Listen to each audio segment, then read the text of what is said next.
কাঁঠালের দিনে কাঁঠালের বিচি দিয়ে যত রকমের রেসিপি তৈরি করে না কেন, একবার যদি এই রেসিপিটা ট্রাই করেন, কাঁঠালের বিচির এই তরকারিটা গরম ভাতের সাথে দুর্দান্ত হয় খেতে। এক প্লেট ভাত এক নিমিষেই শেষ হয়ে যাবে শুধুমাত্র এই একটা রেসিপি দিয়ে। তো চলুন রেসিপিটি শিখে নিই, অনেক বেশি কাজে আসবে। প্রথমে আমি এখানে কিছুটা কাঁঠালের বিচি নিয়েছি, এগুলোর উপরে সাদা খোসাটা ছাড়িয়ে তারপর ভালোভাবে ধুয়ে নিয়েছি। আপনারা ইচ্ছে মতো আপনাদের পরিমাণ অনুযায়ী যতটুকু কাঁঠালের বিচি ব্যবহার করতে চান করতে পারবেন। সাথে কিছুটা লবণ আর একটুখানি বেকিং সোডা দিয়ে ভালো করে মিশিয়ে একটা প্যানে কিছুটা জল দিয়ে বসিয়ে দিলাম। প্রথমত এই কাঁঠালের বিচিগুলো সিদ্ধ হতে যেহেতু একটু সময় লাগে, তাই অবশ্যই একটুখানি বেকিং সোডা দিলে খুব দ্রুতই কিন্তু সিদ্ধ হয়ে আসে।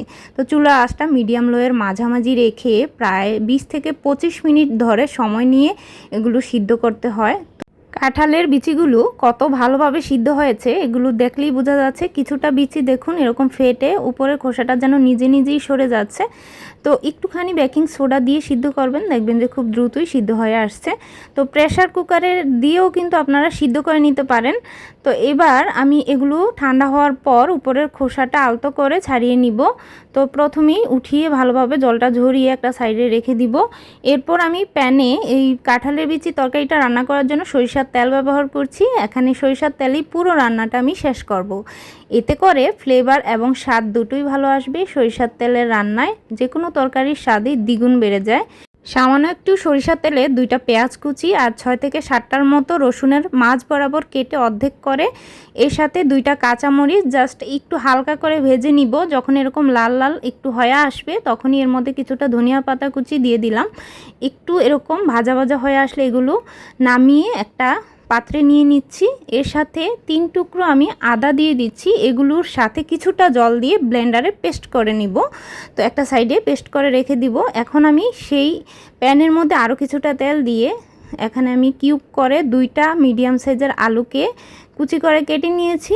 এখন এর সাথে কিছুটা লবণ এবং কিছুটা হলুদ দিয়ে জাস্ট হালকা করে লাল লাল করে ভেজে নিব। আর তারপর এই আলুটা উঠিয়ে নেওয়ার পর এখানে আমি কিছুটা পেঁয়াজ কুচি দিয়ে দিলাম। এখানে 2টা পেঁয়াজ কুচি দিয়েছি, সামান্য একটু লবণ এবং হলুদ দিয়ে একটু ভালো করে ভেজে নিব। যখন একটু লাল হয়ে আসা শুরু করবে তখন এর মধ্যে আমি কিছুটা জল দিয়ে দিব যাতে বাকি মশলাগুলো দেওয়ার পর আর পুড়ে না যায়। এখানে 1 চামচ ধনিয়ার গুঁড়া, 1 চামচ জিরার গুঁড়া, 1/2 চামচ হলুদের গুঁড়া আর লাল মরিচের গুঁড়া 1/2 চামচের থেকে একটু বেশি।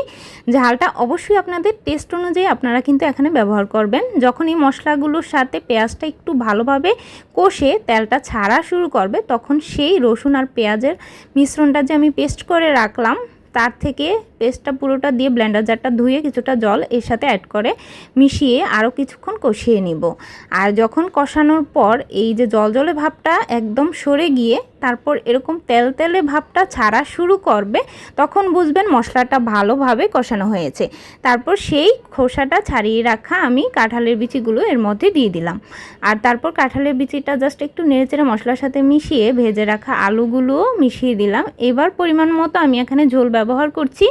এখানে আপনি জলটা কতটুকু ঝোলের পরিমাণটা রাখতে চান সেই অনুযায়ী অবশ্যই ব্যবহার করতে পারবেন। আমি একটু মাখা মাখা রাখতে চাইছি, তাই এখানে পরিমাণ মতো ঝোল দিয়ে অবশ্যই লবণটা কিন্তু চেক করে নেবেন যে ঝোলের লবণটা ঠিক আছে কিনা। এরপর আমি এখানে গরম মশলার গুঁড়ো দিয়ে দিচ্ছি, আপনারা চাইলে গরম মশলার বাটাটাও দিতে পারেন। তো এবার ভালো করে গরম মশলাটা মিশিয়ে নিচ্ছি। এইভাবে একটু মাখা মাখা করে তরকারিটা রান্না করলে গরম ভাতের সাথে আপনি একবার খেয়ে দেখবেন আর কাউকে খাইয়েও দেখবেন, এত মজার। শুধু মুখের কথা নয়, প্লিজ এখন যেহেতু কাঁঠালের বিচি অ্যাভেলেবল থাকে কাছে, তাই অবশ্যই অবশ্যই অবশ্যই এই রেসিপিটা একবার হলেও ট্রাই করবেন। আজকের মতো এই পর্যন্তই। সবাই সুস্থ থাকবেন, ভালো থাকবেন। ধন্যবাদ সবাইকে।